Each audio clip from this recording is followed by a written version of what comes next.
Hello दोस्तों। तो दोस्तों आज हम बात करेंगे income tax act, income under head PGBP. तो गाइस इस हेड में एक एक्सपेंडिचर डिडक्शन है जो सेक्शन 43 भी है। सेक्शन 43 भी एक्सपेंडिचर जो डिडक्शन है ये पेमेंट बेसिस ओनली पर ही बात करता है। मतलब अगर आप पेमेंट पेड कर दिए हैं तभी ही आपको ये डिडक्शन मिलेगा।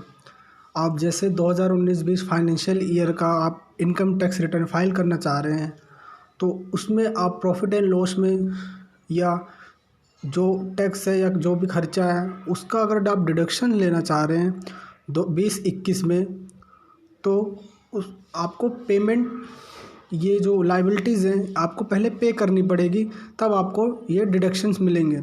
तो ये पेमेंट कब पे करनी है हम उसके बारे में बात करेंगे आगे।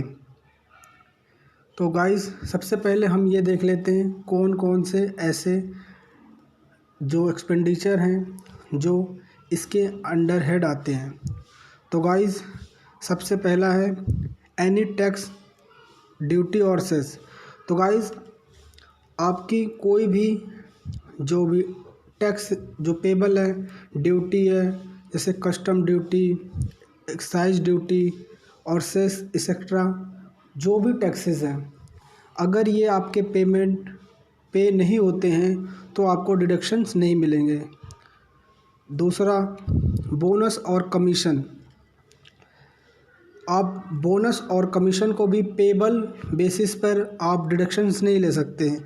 जैसे आपने अपने प्रॉफिट एंड लॉस में आपने बोनस दिखा दिया 2 लाख, हम आगे जाके आने वाले फ्यूचर में या अगले नेक्स्ट फाइनेंशियल ईयर में हम वो पेमेंट एम्प्लॉयज़ को देंगे और आपने वो बोनस बस पेबल दिखा दिया, उसके बेस पर आप खर्चा जो भी है आप डिडक्शंस नहीं ले सकते। तीसरा है एम्प्लॉयर कंट्रीब्यूशन। अगर एम्प्लॉयर जो ओनर होता है, जो कंपनी का मालिक होता है या कोई भी आर्टिफिशियल पर्सन जो कंपनीज़ हैं वो अगर कंट्रीब्यूट करती हैं किसमें, सुपर एन्युएशन फ़ंड। जो सुपर एन्युएशन फ़ंड मींस जब हम एक एज रिटायर होते हैं एक एज लिमिट के बाद तब हमें एक सुपर एन्युएशन फ़ंड मिलता है। प्रोविडेंट फ़ंड पता ही होगा आपको, gratuity fund and any other fund for staff welfare fund. मतलब ऐसा भी कोई फ़ंड जो एम्प्लॉयर एक कंट्रीब्यूट करता है और वो बस पेबल दिखा के कंट्रीब्यूट दिखा देता है और पेमेंट नहीं करता। मतलब जैसे ग्रेच्युटी फ़ंड है, वो एम्प्लॉयज़ को जैसे 10 लाख की ग्रेच्युटी उसने पेबल दिखा दिया कि हमने एम्प्लॉयज़ को ग्रेच्युटी दिया, लेकिन वो पेमेंट नहीं करता, वो पेबल चलते हैं उनकी बैलेंस शीट में, तो ये पेमेंट बेसिस पे ही मिलेंगे। तो पेमेंट कब मिलेगा, क्या एक्सेप्शन है और वो हम अभी आगे बात करेंगे। पहले ये सारे जो खर्चे हैं उसके बारे में पहले बात कर लें जिस पर पेमेंट बेसिस पर ही मिलता है डिडक्शन। तो 4th नंबर पर है इंटरेस्ट पेबल।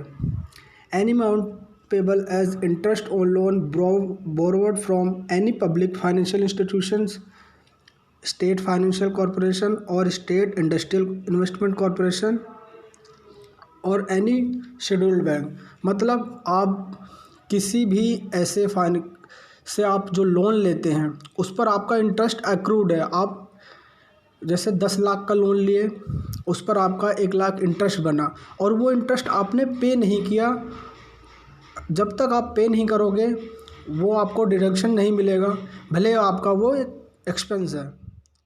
एक्सपेंडिचर है लीव इनकैशमेंट। लीव इनकैशमेंट मतलब जैसे एक एम्प्लॉयर है अपने एम्प्लॉयज़ को हर साल 1 मंथ की छुट्टी देता है, अगर उस मंथ की छुट्टी वो अवेल कर लेता है, मतलब वो उस मंथ में नहीं आता है तो उसको एक्स्ट्रा कोई पेमेंट नहीं मिलेगा। अगर वो उन छुट्टियों में भी आता है, वो तब भी काम करता है, तब उसे एक्स्ट्रा पेमेंट जो मिलती है उसे लीव इनकैशमेंट कहते हैं।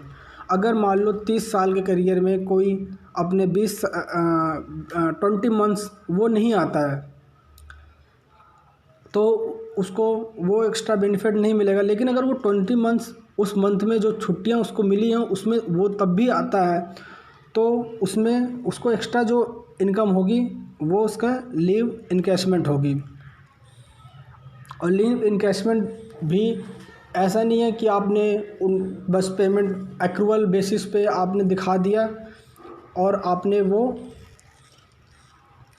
पे नहीं किया एम्प्लॉय को, तो वो एक्सपेंडिचर नहीं मिलेगा। तो गाइस लास्ट है, any payment made by the tax payer to the Indian Railways, ये विद इफ़ेक्ट फ्रॉम 2017 से है। इसमें अगर आप कोई भी पेमेंट इंडियन रेलवेज़ को करते हैं, एक्सपेंडिचर करते हैं, तो ये भी आपको पेमेंट बेसिस पर ही मिलेगा। तो गाइस हमारे ये 1 2 3 4 5 एंड 6 ये हमारे 5 और 6 एक्सपेंडिचर है जो पेमेंट बेसिस ओनली पर ही मिलते हैं। तो गाइस अब पेमेंट बेसिस कब, आपको पता है हमारी सारी फाइनेंस जो भी कंपनीज़ हैं, सभी एसएससीज़ हैं, टैक्स पेयर हैं, ज़्यादातर एक्रूअल बेसिस पर ही हमारी बुक्स बनती है। एक्रूअल बेस मतलब मर्केंटाइल सिस्टम। इसमें आप दो जैसे एग्जांपल 2019-20 फाइनेंशियल ईयर का आप बना रहे हैं, ठीक है, उसमें प्रॉफिट एंड लॉस में एक जैसे सैलरीज़ है, वो सैलरीज़ हम पूरे 11 मंथ की ही पेड करते हैं, क्योंकि हम जो मार्च की सैलरी होती है वो नेक्स्ट ईयर में देते हैं।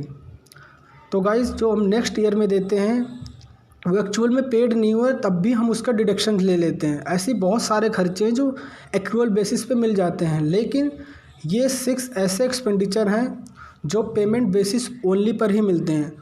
तो अब बात आती है क्या पेमेंट उसी साल ही कर दें या नेक्स्ट ईयर में, और नेक्स्ट ईयर में करें भी तो कब।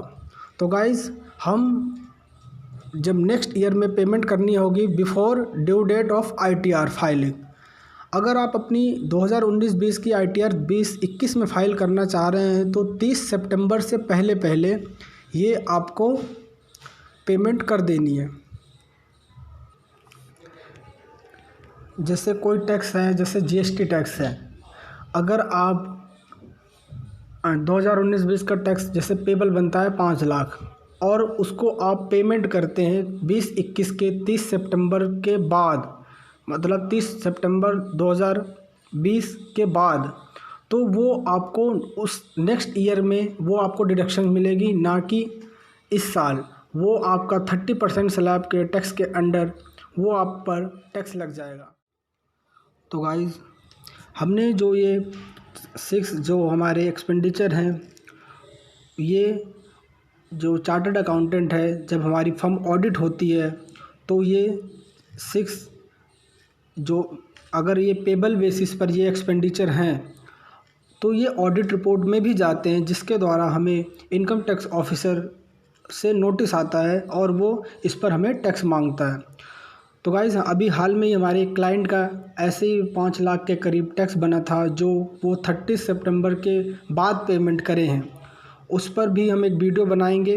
अगर आप उस पर हम प्रैक्टिकल बेसिस पे आपको सारा दिखाएंगे कैसे नोटिस आया है इस पेबल जो हमारी लायबिलिटी है इस पर। तो गाइज़ हम वो नेक्स्ट वीडियो में बात करेंगे।